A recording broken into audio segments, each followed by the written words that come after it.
Hi, I'm Daniela. I'm a real estate agent in Southern California. Welcome to my channel. So you're looking to buy a home and don't know where to start. Here are a few things to get you prepared so that when you're ready. One of the first things you want to do is meet with a real estate professional. Find someone that you like, someone that you connect with, because you will be spending a lot of time, so you want to make sure you vibe. You're able to kind of get an idea and discuss what you're looking for in a home, looking at the features, location, and so forth. One of the good things about the buyer's advantage right now is that the seller typically pays for the buyer's agent's commission. So it's something that you don't have to worry about.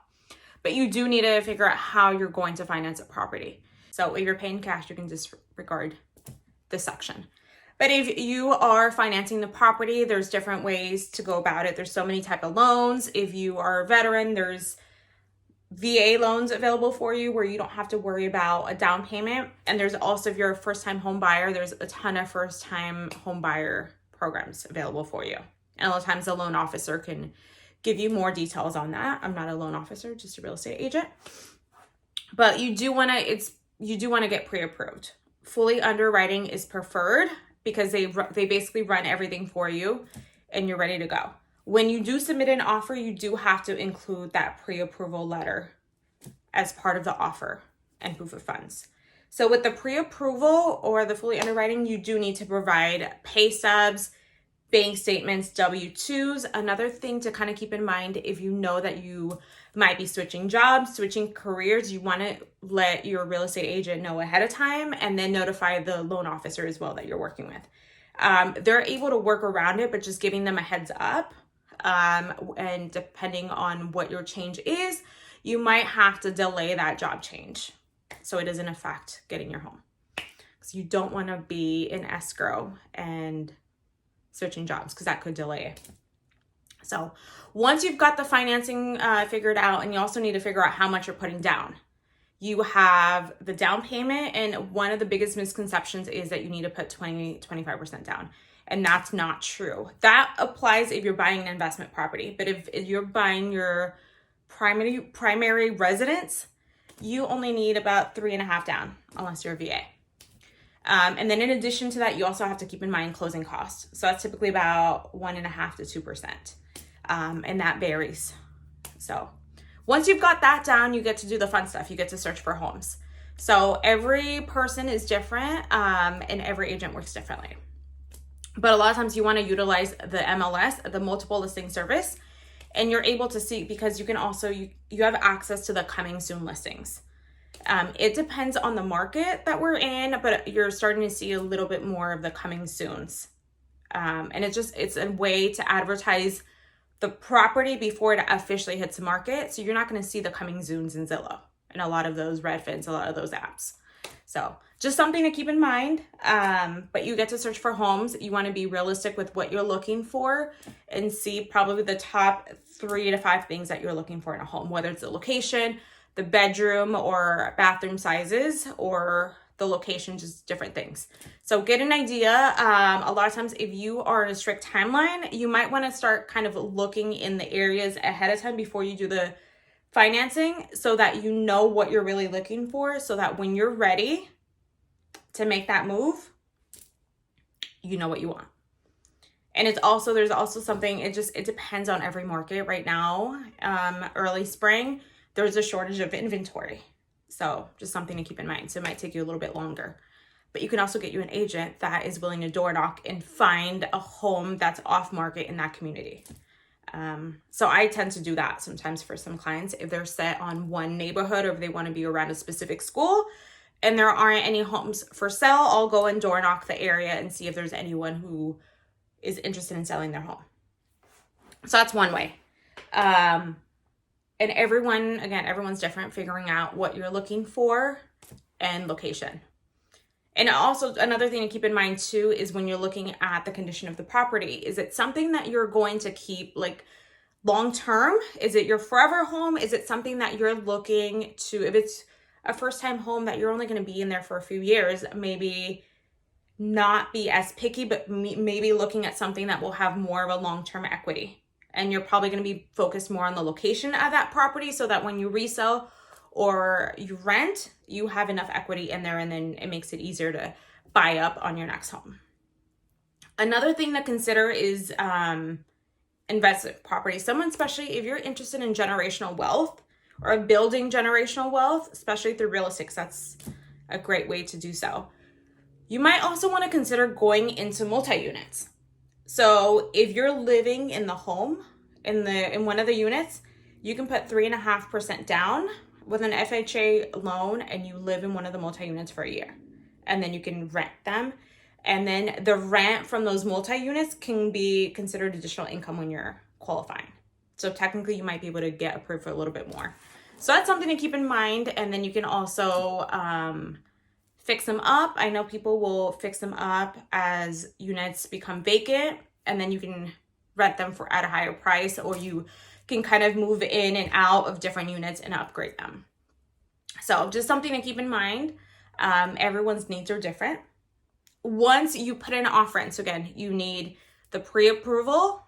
If you're financing, you need the proof of funds, and then you need the offer. So there's so many ways to negotiate within the contract itself.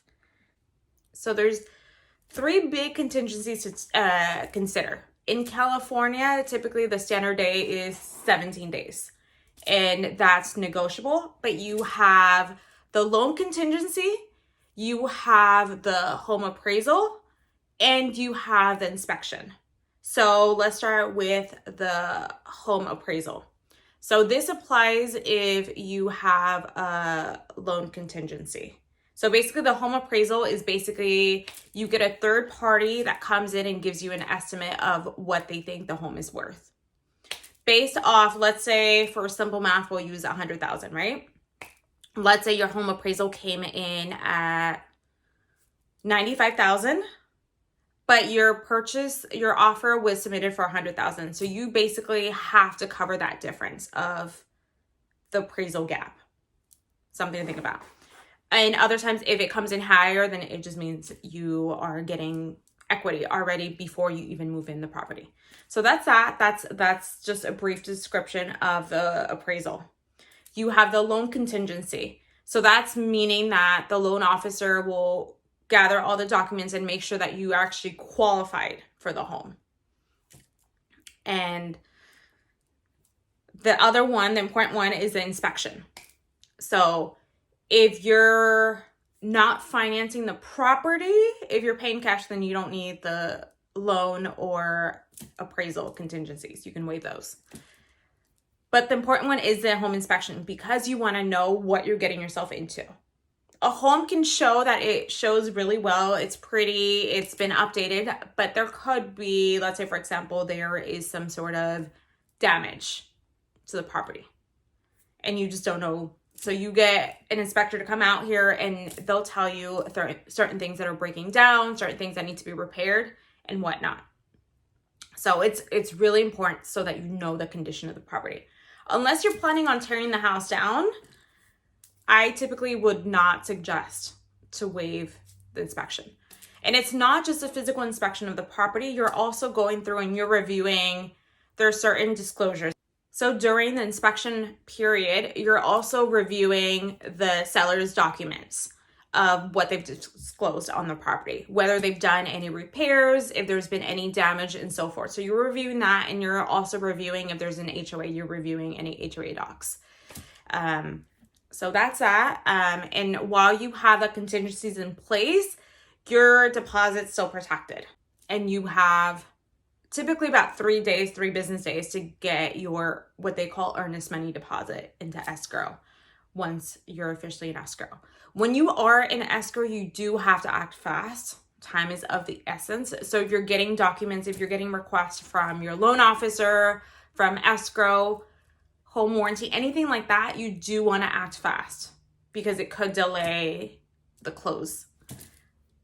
And if you fail to stick to that timeline, the seller can issue a notice to perform and then potentially cancel the escrow. So just something to keep in mind. Make sure that you stay on top of everything and you're in communication with your agent throughout the entire process. During that inspection period, you do have the ability to go on site and the inspector can show you what is wrong with the property and what needs to be fixed.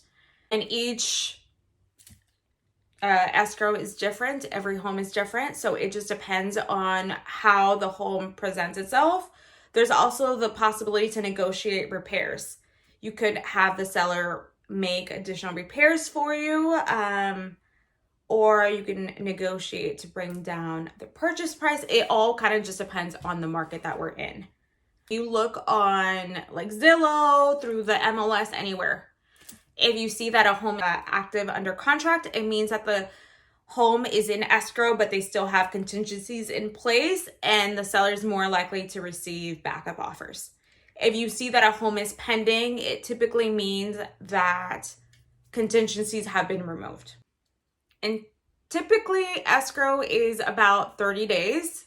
Again, every deal is different. Some close sooner. Some lenders can close a deal in 21 days. If you're doing a cash deal and there's no HOA, then you can probably close as fast as 7 to 10 days. So it depends. So as you prepare for closing, there's many things that take in place. So again, it's one of those that you need to keep an eye out for any outstanding items. You do get to have one final walkthrough a few days prior to closing to make sure if there was any repairs, that everything's good to go. The condition of the property looks the same as it did when you first saw it, when you first put in that offer, and you're getting ready to close. So again, it's if your agent is asking you to stay on top of things, needs something from you, you're the loan officer, escrow, anything like that, you do want to act fast because you don't want to delay the closing. And then a few days before, you'll get the clear to close from escrow that you're right on schedule. And then closing day comes and you get to have the keys to your house. A lot of the times, even if you need resources for your new home, whether you need a moving company, you're looking to make some quick upgrades like painting, you need a handyman, anything like that, a lot of times your real estate agent might already have those resources for you if you don't have them. So be sure to use your realtor as a resource. They're there to help you for a reason. And if you have any questions, again, I am in Orange County, California, but I service Southern California. So if you have any questions, feel free to connect with me and we can see how I can help you. Thanks for watching.